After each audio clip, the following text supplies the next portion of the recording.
which is our scheduled time to start this session. We have just spoken to a friend from Hong Kong and Singapore about 2 hours ago. A session that quite interesting to understand the situation on the ground, because in Hong Kong, just to recap our discussion a moment ago, for such a city that is highly populated and is so dense, the confirmed cases is only 1,000 over cases, and the number of deaths remain at 4 today. So I think there's something quite remarkable. So I asked our friend who spoke to us just now, and she said that that is largely due to a culture of wearing a mask. I think a lot of people from Hong Kong have gone through SARS, I think that generation, they remember this for life. So they have used the mask. Even the children are encouraged to use a mask. So they have been wearing this for a long time. It has become the culture. I think that I think explains why they are able to contain this disease at this moment. And by and large, there's no forced close down or lockdown order from the government. So I think the people are still able to move around. It depends on the businesses whether they want to open for business or not. But obviously, if your staff or your customers happen to have a COVID-19 confirmed case, then you really have to shut the business. Other than that, things are still moving as usual. So this is something quite remarkable. We also spoke earlier the day before with Japan. I'm just recapping some discussion that we had earlier. In the meantime, waiting for more people to join us. Those who just joined us, welcome, and happy to see you again in this CALCC COVID-19 law series. Those who just joined us, help us to share out as to many groups and fan page or profiles that you have.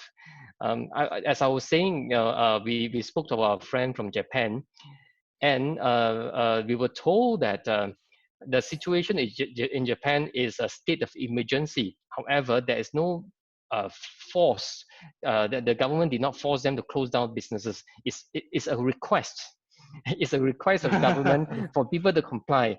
And due to the culture, I think law-abiding culture of theirs, and people abide. So I was amazed that the word is request to comply and to stay home. It's a stark contrast. Yeah, it's a typical Japanese politeness. Yes. So I think this is the reason why we have this series of COVID-19 law discussions. But of course, discussion here is not limited to only law. We also understand the situation on the ground by speaking with our friends around the world. So far, I think this is I think the 15 or 16 episode that we are live, and we started this idea of chit-chatting with our friends, having a casual conversations with our friends to say hello and to say how are you doing. However, I think it evolves to this because I think the conversation can be brought to the next level to share, this kind of information, this kind of experiences with our viewers on Facebook. And I'm very, very honored that the speakers have actually agreed with our invitation to be able to share here. All right, so today we're very happy to see our friend Kenneth. Kenneth is on the left top. Hi, Kenneth, say hi to the viewers. Hi everyone. Hi, Kenneth. I think Kenneth has appeared in a few of our earlier shows, so definitely someone that we are really familiar. And I would like to say hello to Kiley Tan from the United Kingdom. Hi, Kiley. Hi, Dr. Teh. Hi, Kenneth. And thank you very much for allowing me to grace my myself on this channel. Thank you. No, thank you for accepting the invitation to share. So I think we'll learn a lot from this session. So I think first of all, I would like to hear from Kenneth to perhaps a self-introduction. Say hello to the viewers who are watching us live right now. Hi, good evening, everyone. Good morning if you are in UK. I'm one of the members of CALCC. So we've been with CALCC for a few years. It is actually this organization is actually made up of a bunch of lawyers who, besides enjoying their work in the legal fraternity, they also enjoy talking to each other and congregating and sharing views and all that.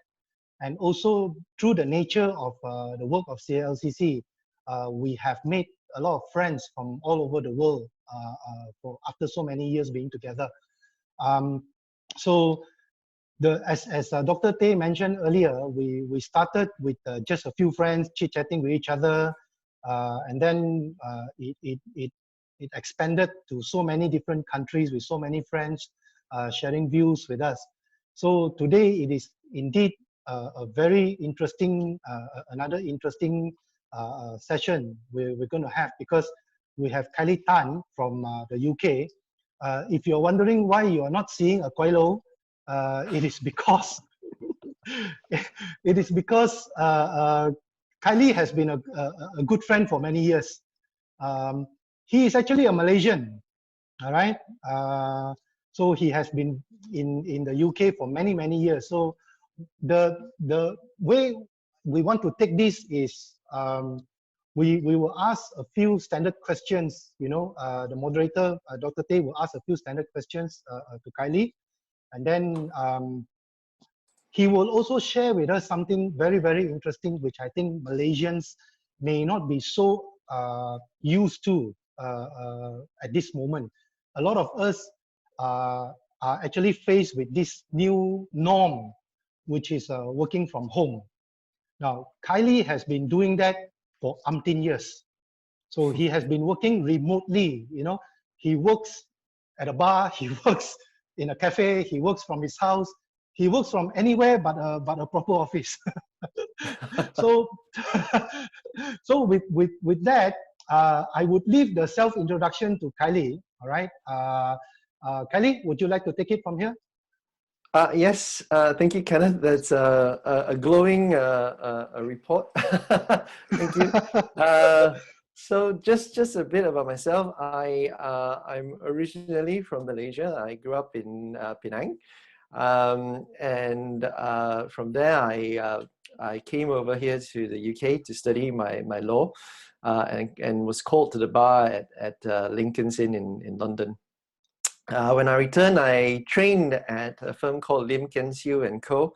in Penang. And after finishing my 9 months there, I then went to work for Shen Dalamo in Penang. And I spent my all of my legal career in Malaysia at Shen Dalamo, which was about 2.5 years or so. And then so around 2002 thereabouts, I moved over here to the UK. I married my wife, who's British, and we decided to settle over here. And since then, I've been working here in the UK. I've worked in a variety of different firms in England, the really small firms to the sort of medium-sized firms. And I was, I worked in smaller cities like Lincoln, as well as Sheffield, where I currently live, and also in Leeds. But what I have done in recent years is since I was made a partner of a Sheffield firm in 2012 thereabouts, and I served there for 3 years, going up to the level of head of a corporate commercial department. And then I decided that I needed a change from the rat race that is working in a law firm and chasing partnership, chasing equity, and all that sort of stuff. And I decided that I would leave that career path to someone else, and I would take a slightly different path. And my path was really to go into something else, which is practicing law from a different way, from a different perspective. And that's when I joined a firm called The Legal Director. We are a legal firm. We are fully regulated and all that sort of stuff that you would expect of a legal firm. But we don't have a physical office. We have an address, but if you go there, it's a service office.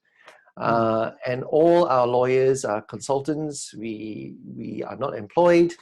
And we do as much or as little work as we choose to do, whatever we feel like doing, essentially. So you're no longer told what to do by the firm, the managing partner, whoever it is. You choose and pick whatever work you want to do. And I've been doing that since 2015. So this is my 5th year doing this. And I'm enjoying it, and it gives me also time to do other things. I have my own consultancy business as well on the side called Mosaic International, and that's to look at potential investments or potential export-import between the Southeast Asian region and the UK. So yeah, that's me. Interesting. So one important question. So are you at home now with a photocopy machine behind you? Yes, I am at home now, and this is the most presentable part of my home office.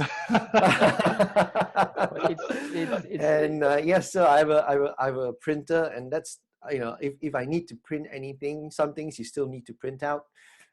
So I have that printer available to do that. So hopefully my children who are at home use the printer to print out their homework as well. So if the printer starts moving, it's because the children are printing something. I see. Well, it's very interesting to hear that a Malaysian have taken the step to actually move to the UK. With a family, started a family, and also to work.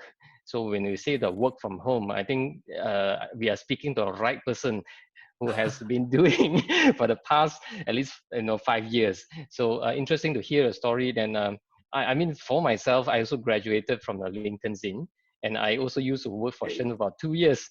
Shen KL, and I left and joined the current company. So I think all right. So please run us through how's the situation. I understand that you are based in Sheffield.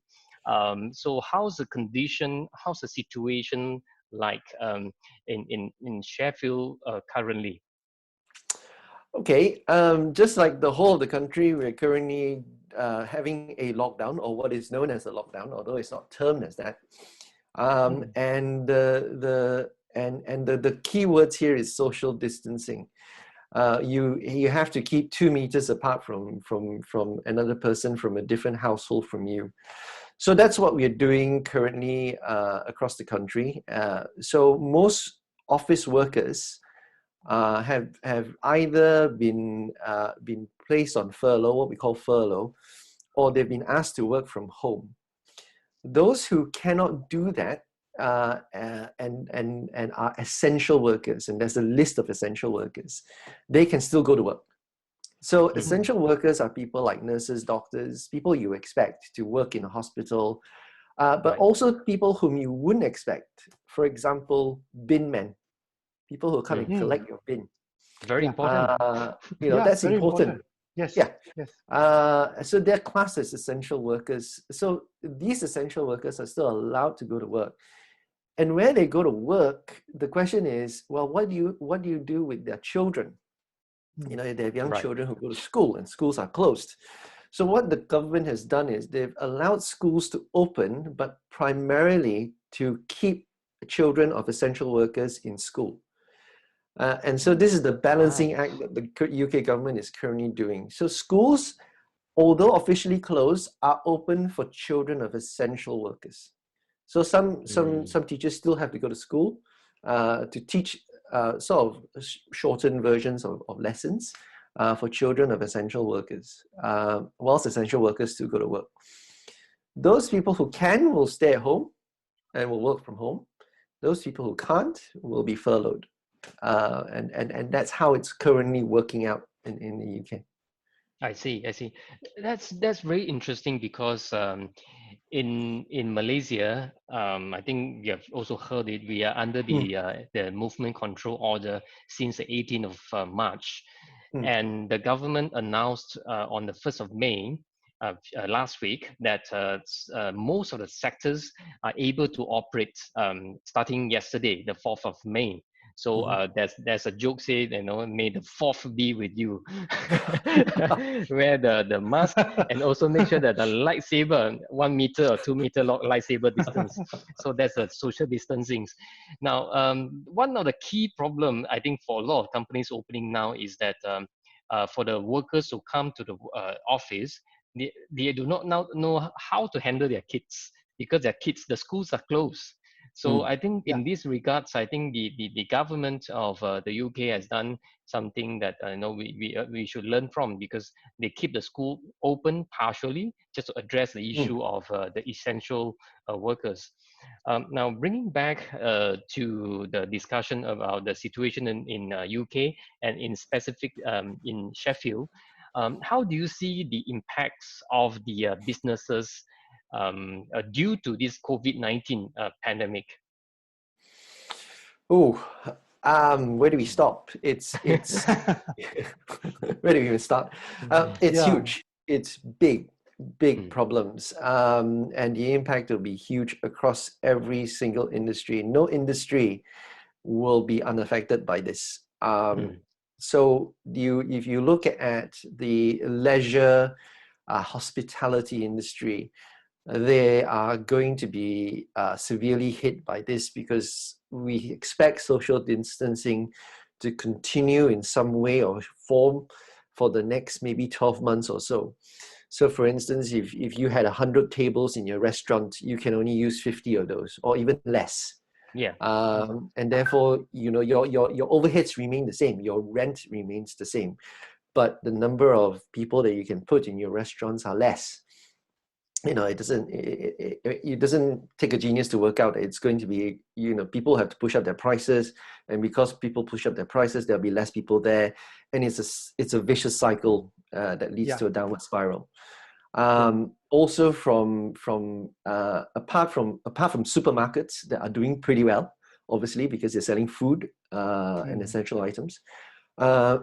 Most other sectors will be hit as well. The legal sector is also going to be hit, because there is less transactional work in Mm, terms of buying and selling of businesses. There's also less property transactional work. People might hold back now in terms of selling or buying a house. And also from the commercial side, do commercial operators or businesses want to take new leases in new commercial property? So I've heard from a partner of a Sheffield firm who said that there is likely going to be redundancies moving forward, although it's not I been done yet. I see. Yeah. Yeah. The arrangement of the legal firms in the UK, or specifically in Sheffield, is it like a chamber style that where you pay your own salary, or is it like the firms in Malaysia where the company will have to maintain the salary of the entire workforce, Yeah. or is it commission based? How's the situation like there? In terms of the setup, the general setup, we have a split profession. Yeah. So there's solicitors and there are barristers. Barristers technically just go to court, and they're like the specialists. Barristers are now still operating under the chamber system, where they are all self-employed, they're all independent, and they pay their chambers a certain amount of their earnings. They are badly affected because a lot of chamber work now is stopped, because solicitors feed them the work, and if solicitors are not getting the work, they're not getting their fees. Mm, And these are potentially people who might fall through a gap, because a lot of the funding that's available from government does not apply to self-employed people, and barristers are self-employed people right. by and large. With solicitors, we still operate on an employer-employee relationship, like firms in Malaysia. But there are also different kinds of setups now. Like, for example, my firm, the legal director, there is no employer-employee relationship. It is actually very much a chamber style Yeah. setup. And so the, solicitors tend to be more able to be a bit more innovative in the way they operate, whereas barristers are still caught up by the old system. I see. I see. Now, for companies that underemployment during this time where the businesses are affected, revenue has dropped, no business coming in, or then they are closed. In this situation, what's the legal position in the UK? Whether the employers, whether do they have to pay the salary despite that, let's say they close the business for a certain number of days, but is the application to pay salary continue? Yeah, good question, because what the government realized Hmm. is that if they wanted people to stay at home and not go to work, there has to be an incentive for people to do that. Yeah. Because what's the point of just staying at home and you're not going to get paid? So and also the government saw it from the point of view of businesses. If my employees are staying at home, why am I paying them?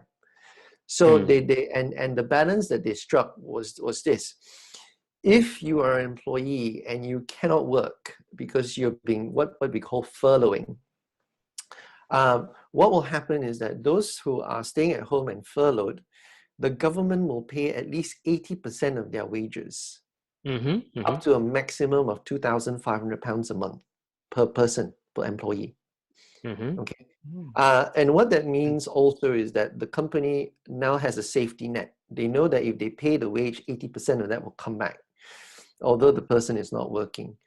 And this has been really, really helpful. A lot of employees are being furloughed at the moment. So they're staying at home, they're getting their wages paid, some of them up to 100% because the employer tops up to give them the extra 20%.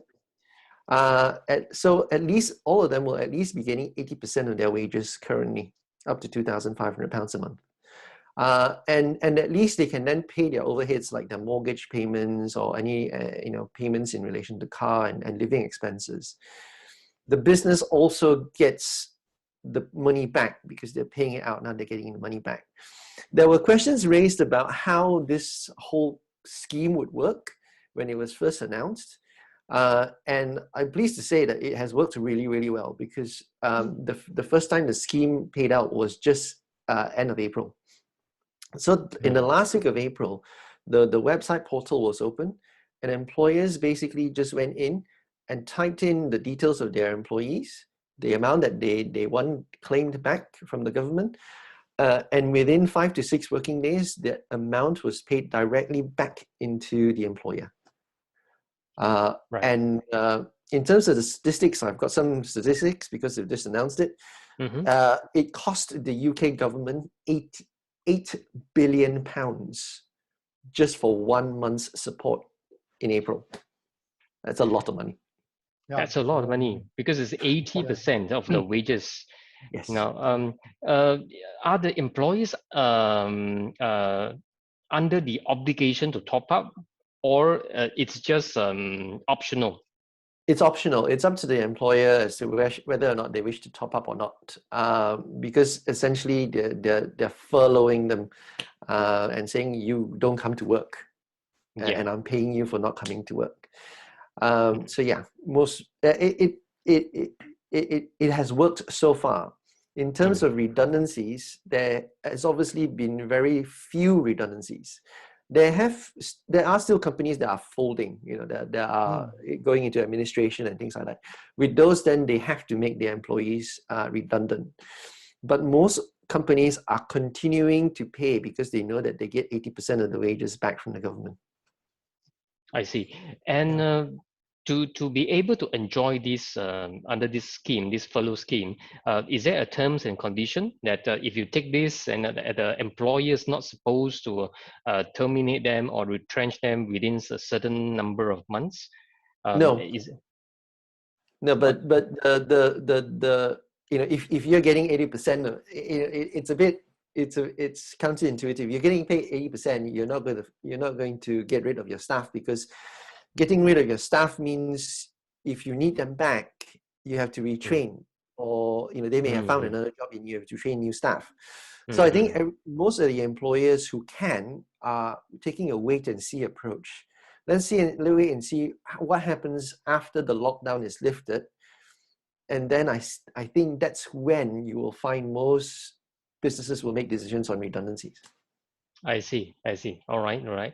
Because I think the situation is slightly different from that that we are going through in Malaysia. The companies can also apply for this. We call it the wage subsidy program, up to 1,200 ringgit per employee per month. However, it does come with a term and condition that the company cannot terminate the particular staff service within 3 months. Plus another 3 months, so 6 months from the wage subsidy. So that also give a lot of concern to some employers. So I've heard some employers rather not apply for this wage subsidy because of this term and condition. And the 1,200. I think it's relatively lower compared to the 80% of the wage that we are seeing now. All right. So the next issue I'd like to ask Kiley is about rent. Whether during this period, how's the rental market like, and do you see that people are arguing about rental, and is this a force majeure the situation that renters, people, do not have to pay rental, or do they have the right to defer the rent payment? What's the situation like? Excuse me. Rental. There's two issues, two distinct issues here with rental. First is residential and commercial, and they're very, very different. Excuse me. So with regard to residential, what the government did was they basically extended a period of time for possession proceedings to take place. So it used to be you could, if someone didn't pay rent within a certain number of time, you would give a certain notice, and usually that's about 2 weeks. They've extended that to 3 months.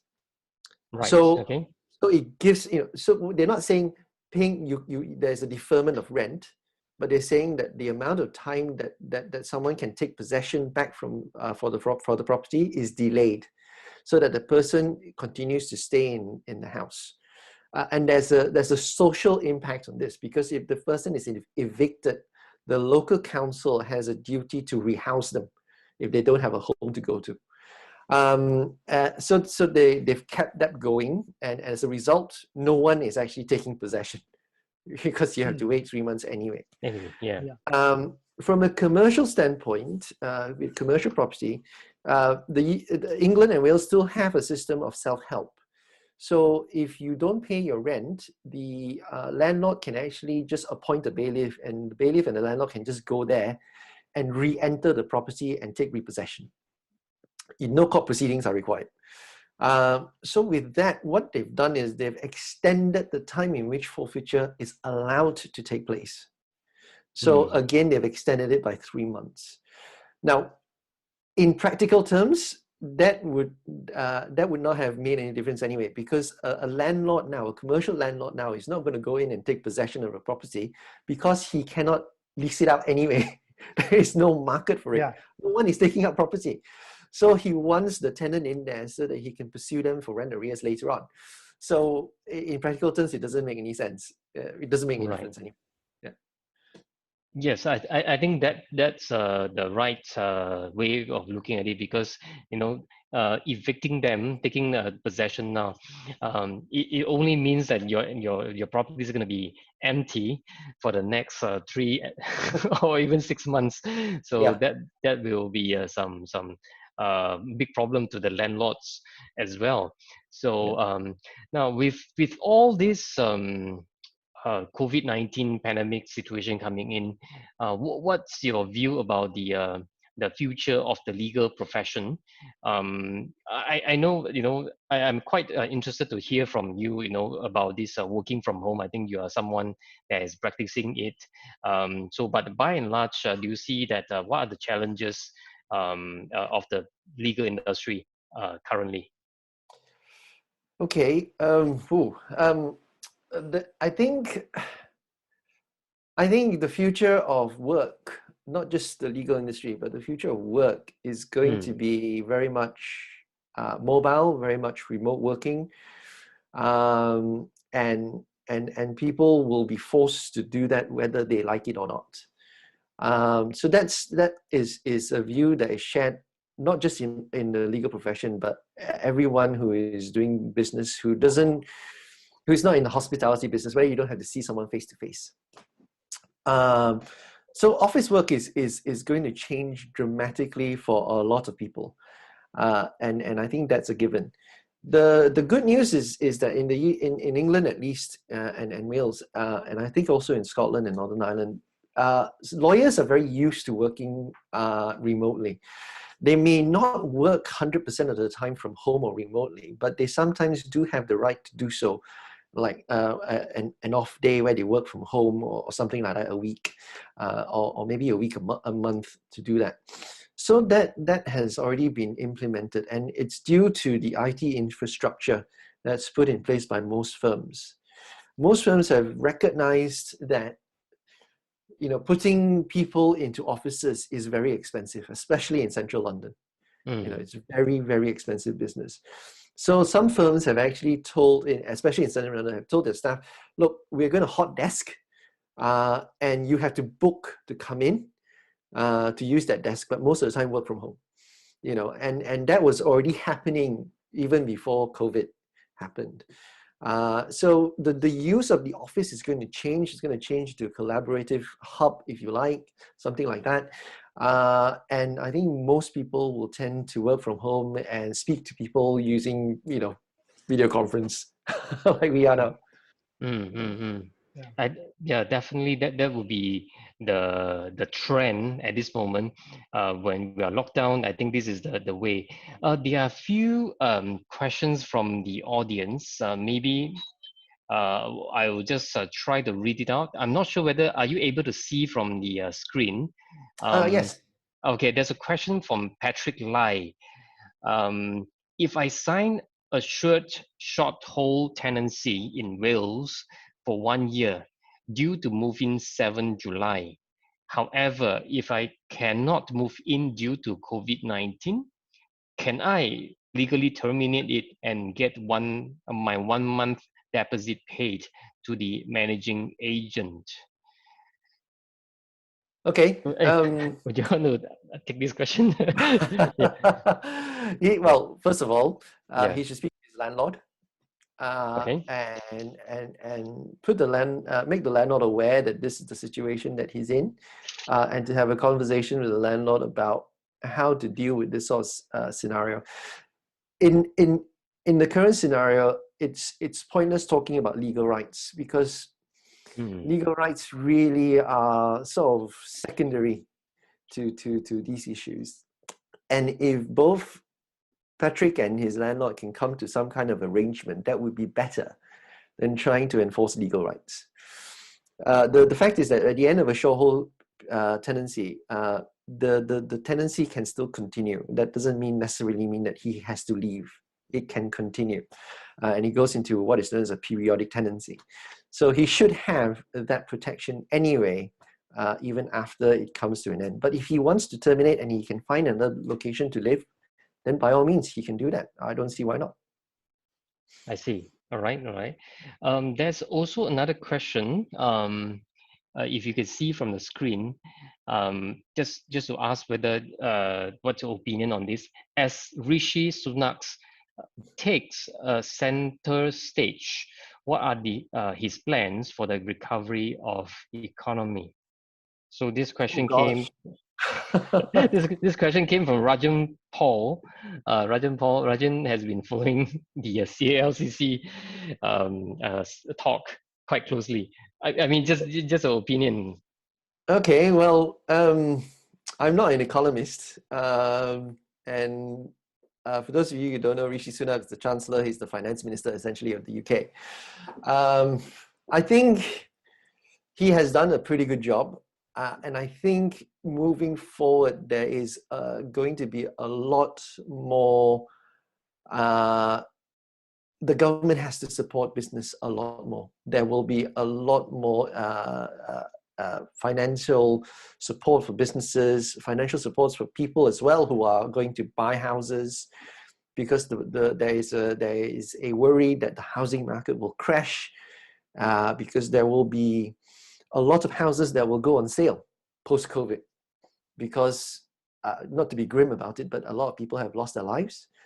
And a lot of these people are mainly elderly. Some of them live on their own, so their state will want to put these houses on sale. So there'll be more supply into the economy, and people might not want to buy because they might wait. And so there has to be a way in which government needs to come in and support.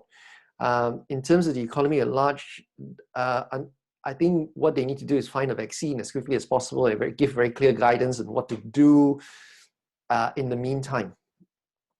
I have no further views on this, actually. That's right. Difficult. Yeah, because this one is, it's a difficult one and not necessarily a legal question. Now, there's a question from Richard Tay. He asked, he stated that 1,000 of high street and sole practitioner firms may shut down within 6 months as a result of COVID-19 crisis. Alarming new research by the Law Societies suggests the shock to the legal services sector has been sudden and severe, commented the Law Society President Simon Davis. So what is the way out for firm in the UK to stay alive? Now, what's the view on this? I used to work in some of these small firms that will undoubtedly have issues right now. A lot of the reasons for this is because a lot of these small firms are reliant upon conveyancing, residential conveyancing, as their bread and butter work. And I suspect that conveyancing will drop significantly, which means a significant chunk of their income will drop as well. The long and short of it is that if the firm is purely reliant upon conveyancing, I don't see a way out for them. Because conveyancing market may not come back in as quickly as they would like. So do you hold the line and continue? You may make staff redundant in the meantime and continue to survive until the curve goes up again. And who knows when the curve will go up again in terms of the economy. Or do you, in my view, consolidate? And I think, personally, I think there will be consolidation. And this will be sort of the medium-sized firms buying up smaller practices. There will be consolidation amongst the smaller firms as well, the sole practitioners. They probably need to take a view to consolidate their work with other sole practitioners as well. And I believe that is the only way to survive in the high street at the moment, because, high street law firms who are in the high street basically thrive on people walking past their window and going, "Oh yeah, I might want to do a will," or I'm looking at a divorce, I need some help." But if people are not walking on the high street, they're not going to get work. Yeah, I think that would be the main problem, because no one's walking on the high street. So perhaps the high street that we are looking at has to be shifted to online. Yes. So your digital, perhaps the digital presence has to be more effective, I think, moving forward, rather than the physical high street type of setup, right? So interesting questions coming in. I think Rajam Paul, who asked you the question just now, I think he said thank you. Thank you so much for your answer. He asked a difficult question, but Rajam has been a very loyal viewer of ours, and he had been watching most of our, I think, if not the most or all of our sessions. Now, I think there's another question from him. How do you witness documents? This is a question. How do you witness documents from Rajam? I suppose, I think the question is, if you are doing social distancing and you are not meeting people, are you able to witness a signature through video conferencing? So Um, what's your view? there's actually some guidance from the Law Society in relation to this. Oh, You right. might want to Okay. look at that. And I know from speaking to someone I know in relation to wills, which have to be witnessed. Yeah. How they've done it is they would go to the house of the testator. They would put the will through the post box, the test, and view them from outside the house. So see them take it in, sign it, and then post it back out to them on the outside. They will then take it and say that they've witnessed it. And that's how it's being done currently, and that's perfectly fine and acceptable. I think that is a practical issue. If you are obviously far away, if let's say I'm in Sheffield and I want to witness a client's signature in London, even in the best of times, I wouldn't be able to do it. I would ask him to go and see, a family member to do it. Also, the other thing as well is that if it's for general document, and you can have family members witnessing, you're Yep. still allowed to do that because households are still allowed to gather anyway. So someone in the household can witness. Okay. So that answers Rajam's question. So let's see, is there any other questions before we move on? I think so far, I think we have. He did ask as well. 80% paid directly to the employers. I think this referring to the scheme that you mentioned. Yes. It's paid to the Well, employers, right? yes, Yeah. it's straight to the employer. Yeah. Okay, so I think we have addressed, I think, most of the issue. I like this because it's quite interactive. It may catch the speaker by surprise, but yes. Yes, definitely. Yeah. But this is the fun part. This is the fun part, right? So interesting. I think you have any questions about, we may not be able to answer all the questions, but I think the speakers will give their views. What do they think about it? Because I think the question sometimes we go outside the scope of what we know. Yeah, moving on to another important issue I would like to ask Kiley is about the Coronavirus Act that has been enacted in the UK. I think it is a very comprehensive and I think a lot of pages compared to a lot of other jurisdiction, which is much shorter. But I think the UK, the United Kingdom version of Coronavirus Act 2020 is I think is a very comprehensive one. So could you just explain to us how does this what's the implication on of this act? Okay, the Coronavirus Act was to give the government the powers that it has now to enact the social distancing rules, etc. Unlike other countries, there is no single empowering act to give the government of the day the right to shut down the economy. So they had to basically go around looking for those provisions in various acts. And as the UK hasn't got a written constitution, everything is within the acts. So what they did was they basically went around and found the provisions that empowered governments and ministers to carry out the stuff that they wanted to do. There were also acts in the Coronavirus Acts in relation to amending other acts, because the powers would have to amend them as well. So in the schedules, there's a whole list of amendments and whatnot in relation to other acts. So I actually, strangely, I thought you might ask. So I've actually got it on my screen because it's too much for me to remember. But a lot of the stuff in there in relation to, I mean, the first bits were practically to deal with the emergency. So they needed extra doctors, they needed extra nurses. So how do you bring these retired people back into the service? So they had enacted an act to do that. There was also volunteers and things like that, which they required. There were also some practical things about how to deal with issues around reporting of death. Because if they're going to have social distancing, you cannot personally go and report a death. So there are provisions in there where you can report a death by phone without attending. So there are practical things in there which we might think is rather strange, but it is actually very practical requirements that are required in these strange times. There are also things such as, because we have devolved governments, Wales have its own government, Scotland has its own government, so there were certain provisions as well that empowered them to take action within the context of what they're allowed to do. So it is comprehensive. It is, I mean, it is a very, very long act, as you rightly pointed out.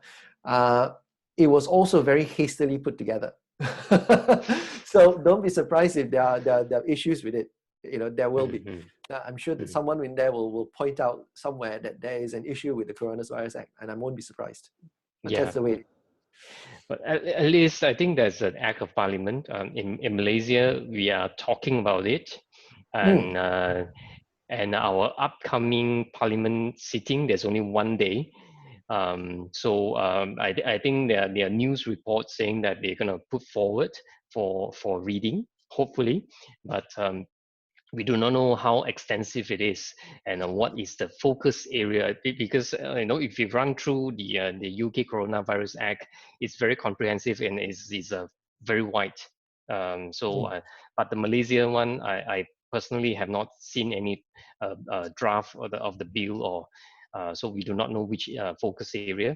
But I think few of the things that we are talking about is about the contractual obligations. So, you know, does it when party breaches the contractual obligations in after they sign a contract, under such circumstances, when during the MCO, so are they liable for the delay or the breaches? So that's one thing. And I think there are a few other focus areas that we are talking about. The rent, for example, the UK, you say, you know, they delay the period for 3 months. So basically to give a breather, a space for the tenant to actually at least not get evicted. But as you know, I do agree with you as well. Even without this, you know, people will not actually easily and hastily evict the tenant for non-payment, because it's kind of impossible to get a tenant at this moment, right? So I think good to hear that, you know, there's an act, but of course you say that it's put up in such a short time. Same thing with the act that we see in Singapore. I think they put it up within a matter of 9 or 10 days. So it's the same thing, very quick, and put it up, and then they passed it as an act of parliament, right? So I'd like to ask Kenneth, is there any questions you'd like to ask or share with Kiley?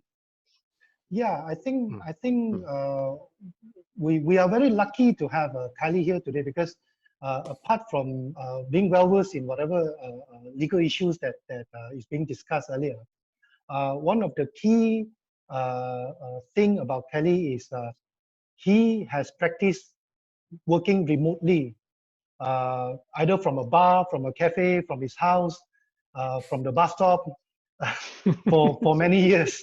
So I think I think we know where I'm heading here, because I would like for Kiley to share with our friends, everyone who's been following here, the issues that he has when he first go into practice without having a proper office and having to start something from scratch.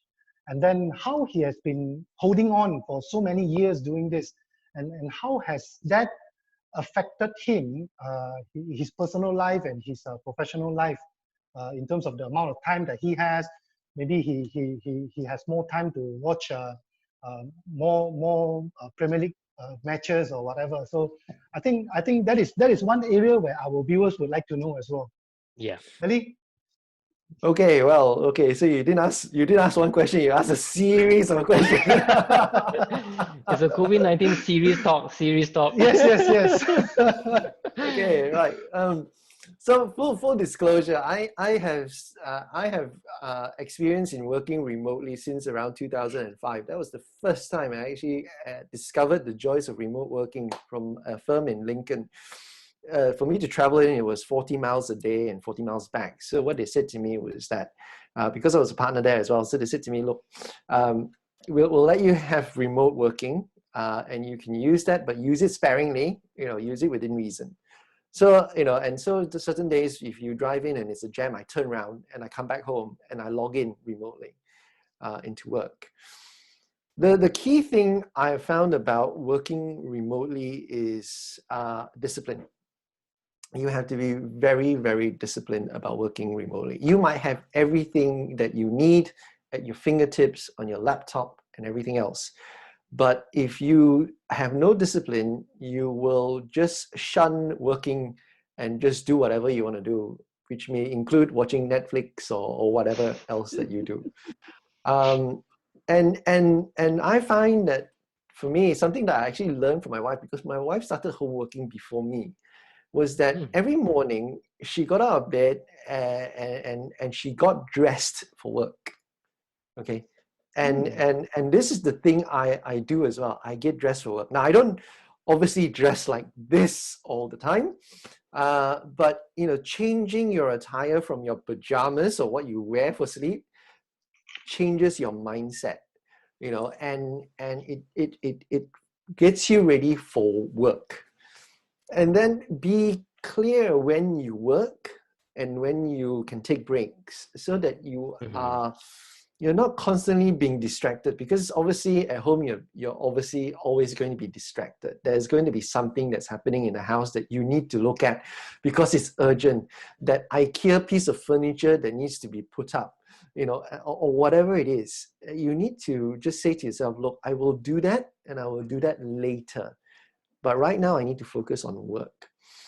The beauty I found about that is that once you get used to doing this, you'll find that you actually have more time for work rather than less time for work.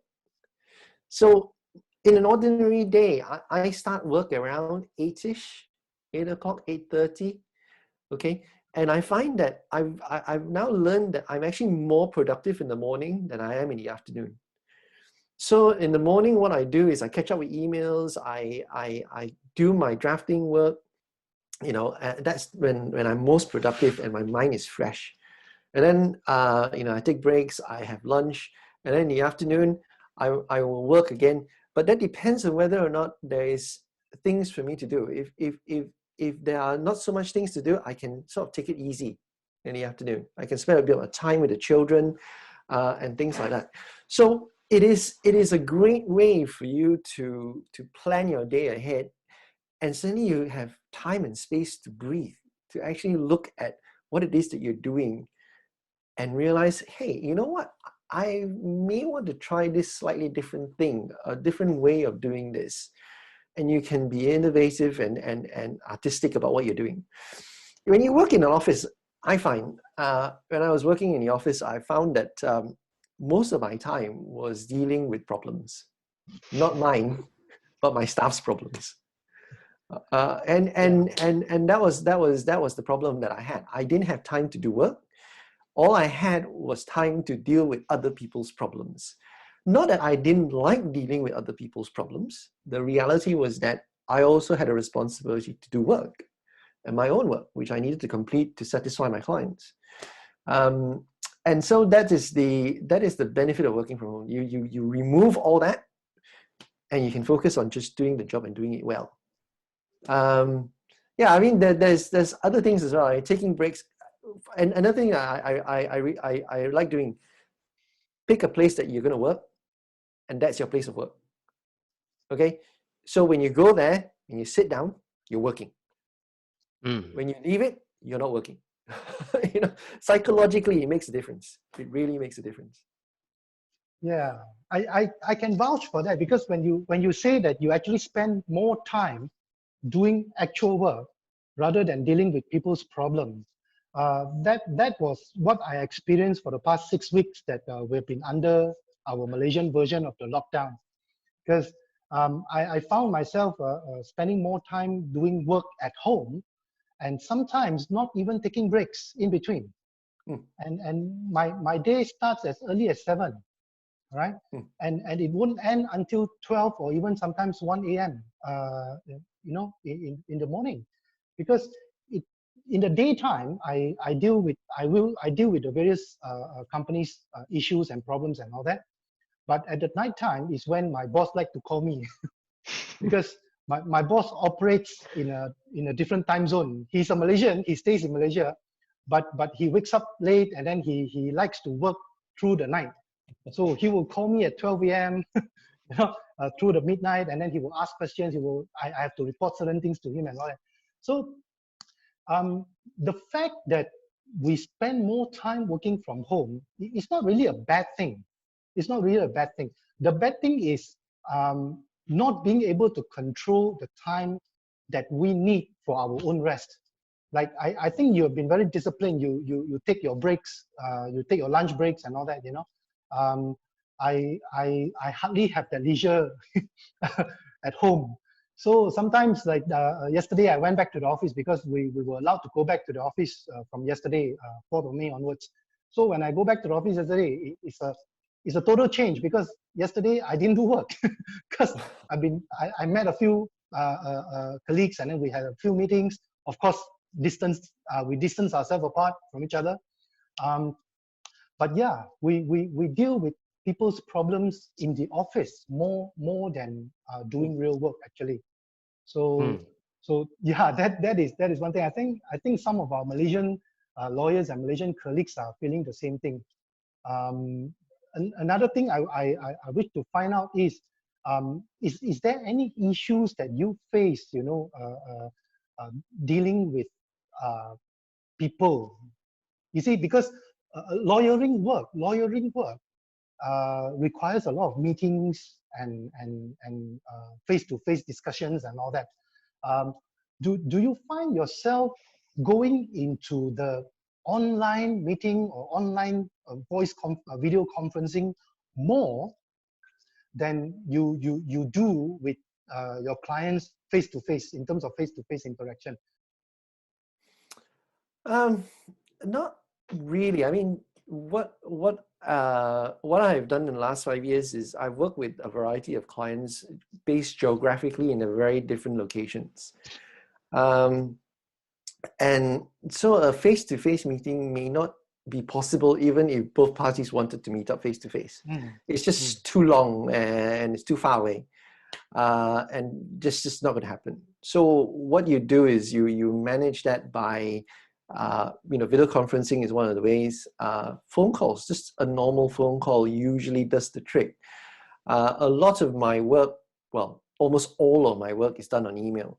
And in my other business, in Mosaic, we use something called Slack as well to communicate with each other. Yeah. So we're in constant touch in a sense, although we might not physically see each other.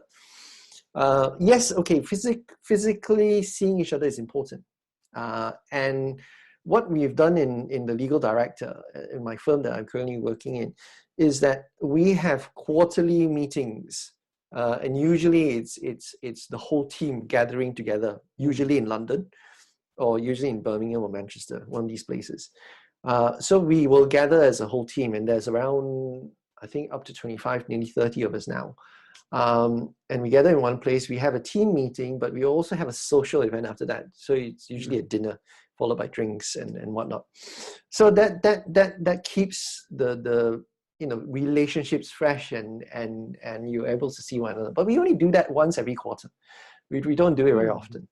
And in the meantime, whilst we don't see each other, we email or we have a WhatsApp group. We keep in touch. Those are the ways to just keep everything fresh and with each other. But I just want to address one of the points you were talking about your boss calling you up at late and all that. The culture here is very different in the UK. There is a respect of work time and a respect of private time. Not to say your boss is not respecting that, by the way, but that's the culture here. And so you would not expect your client to ring you up potentially after 6 o'clock. I still get calls between 5 and 6 o'clock. But after 6, you don't usually expect your client to ring you. If they ring you, it is possibly because there is something like a life or death situation. Thankfully, I'm not in criminal law, so I don't get that sort of calls a lot of times. So it's just I don't know. It's just the culture here. They accept that you work between 9 to 5, at a stretch to 6, and they don't bother you outside those hours. Even if they want to call you, they might drop you a text first and say, "Can I ring you to discuss this?"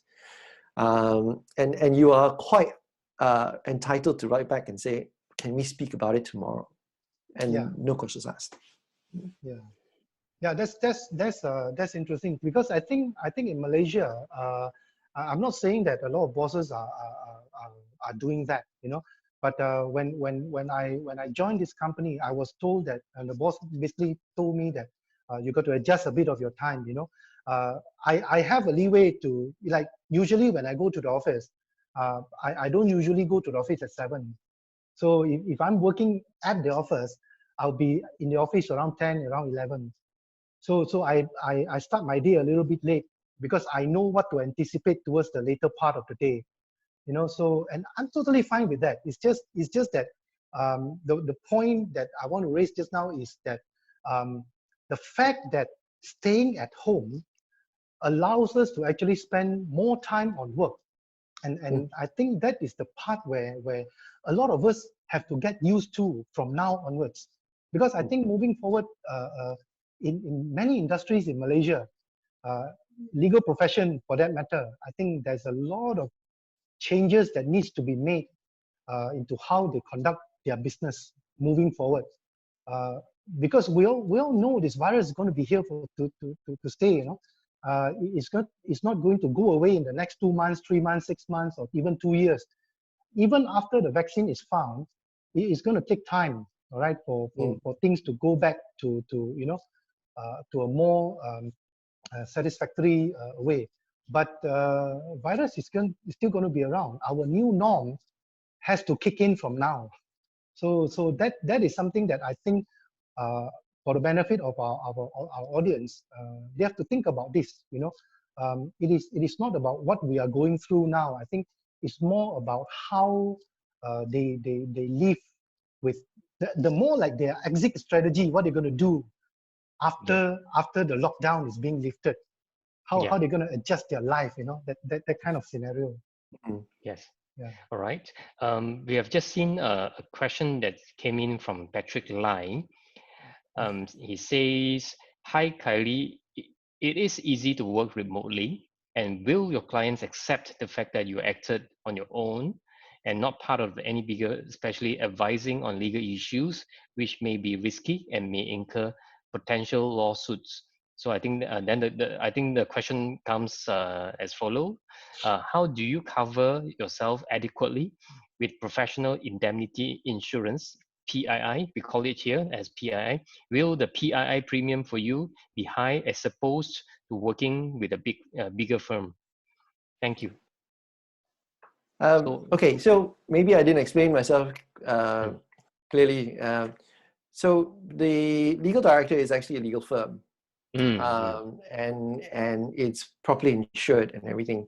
And I work as a consultant within the legal director, and therefore all the requirements that you would expect of a legal firm, including PII, will be covered by the firm, and that's how it works. So the clients, although engaging me personally, is doing that through the legal director. Just like if someone were to come to any firm like Shen Delamore, for example, they might use Mr. So-and-so, but Mr. So-and-so is a worker within Shen Delamore. So to that extent, you know, that's the same issue. One of the key elements, in fact, if you are thinking about reducing your PII, I don't know in Malaysia it's the same or not, but in the UK, in England at least, one of the key things to reducing your PII is actually not to have a client account, strangely. So as a firm, we actually do not have a client account. But I think for those handling conveyancing practice, that is mandatory to have a client's account. Yes, I think under the Legal Profession Act in Malaysia, that might be the case. Yeah, because the client's money, when they pass through the law firms, no way we should actually bank it to our office account and to use it as a part of our expenses. It has to be protected under the client's account. But I think the scenario is quite different in Malaysia compared to a lot of countries, because I think a lot of countries don't hold this client's property transaction money. It doesn't pass through the law firms. No, in the UK as well. Same here. Oh, same. All right, right. Yeah, But yeah, for yeah. example, in China, I think it doesn't pass through. It All goes right. through directly. Yeah. So that dispense off the use of a client's account. But I think under the Malaysian Legal Profession Act, so that is one of the issue. Okay, so I think we have actually exceeded the time, but it has been a very interesting discussion, especially the work from home. I think the key that Kylie has mentioned is discipline.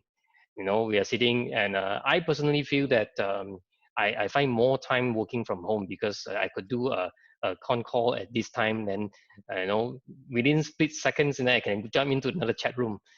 Well, in reality, in actual life, you know, we had to drive from this location to another location, plus the parking, plus the finding the directions, and all this add up.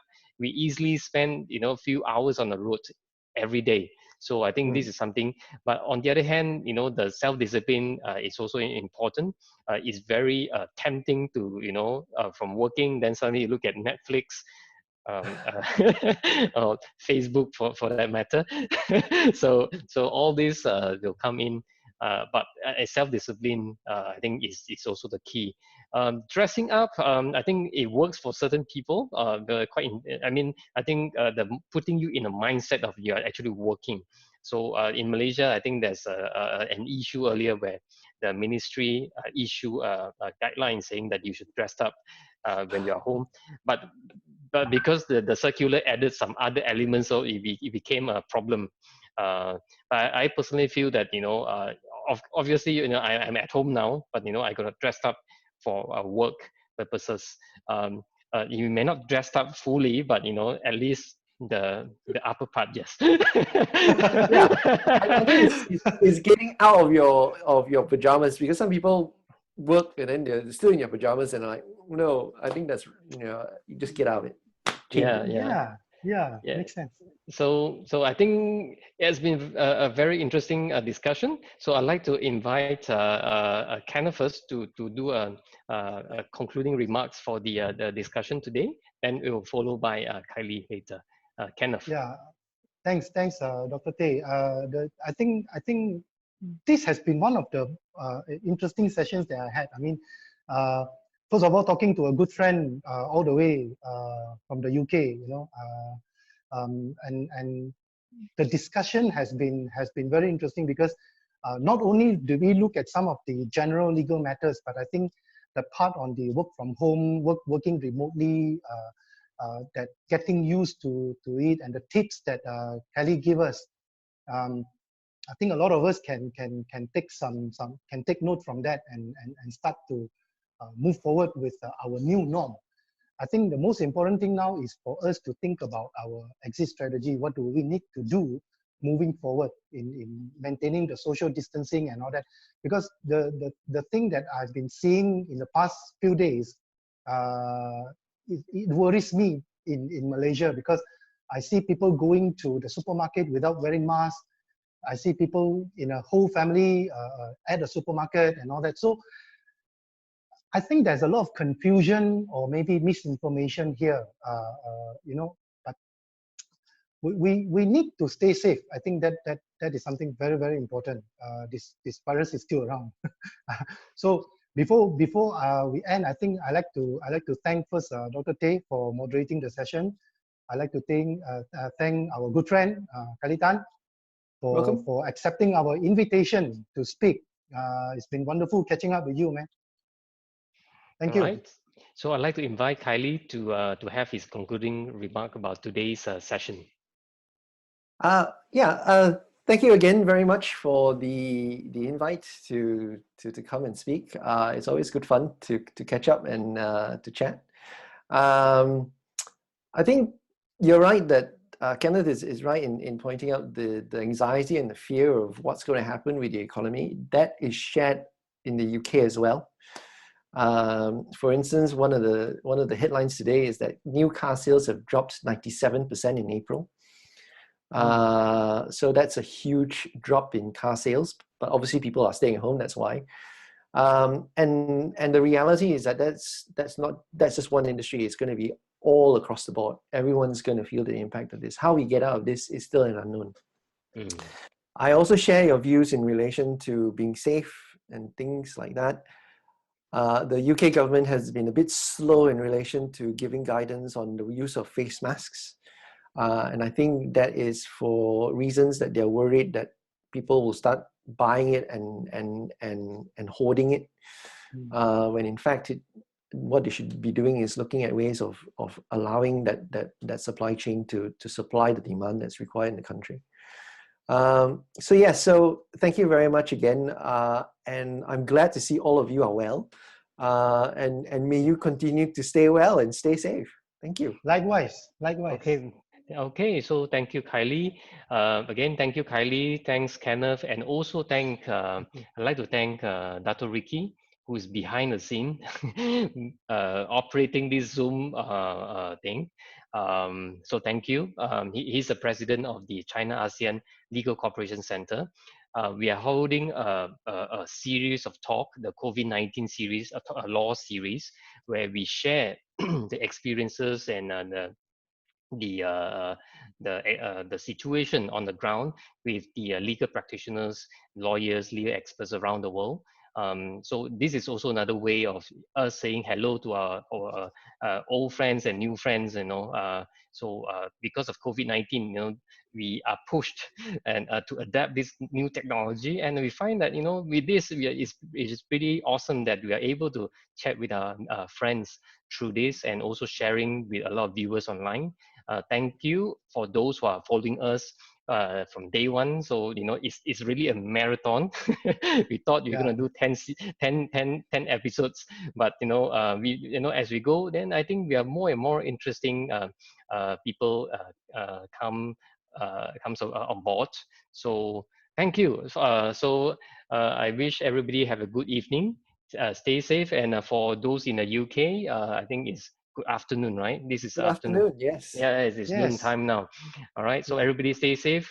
So we are signing off for today's discussion. Thank you and stay safe. Bye-bye. Thank you. Bye-bye. Bye. Okay.